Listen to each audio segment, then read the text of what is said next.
Sabi niya hindi niya makontrol, pati yung katawan niya hindi na talaga makontrol. At ito pa yung isang video sa hospital din yan.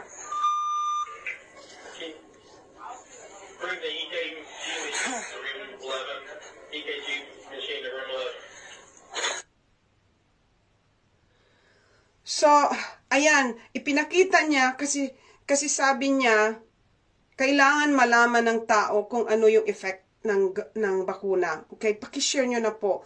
You could just imagine, ang ganda ng katawan mo, tapos magpapabakuna ka, ayan ang epekto sa'yo. Ito pa, meron din akong nakita na video na similar din, mga ka-curious. Kasi hindi to hindi to yung sasabihin nyo na kukonti lang. Ito lang yung mga nakikita natin. Ito pa, mga ka-curious. Okay. Pakinggan nyo na mabuti, ha? Okay.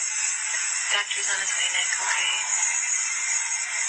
Is this one different from the other ones? It's way worse.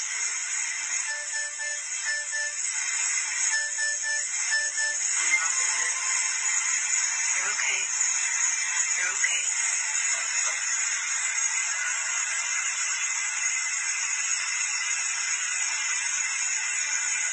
Nick, breathe when you can.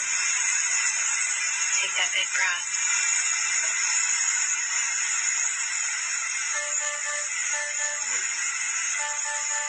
You can see you can't breathe. Nick.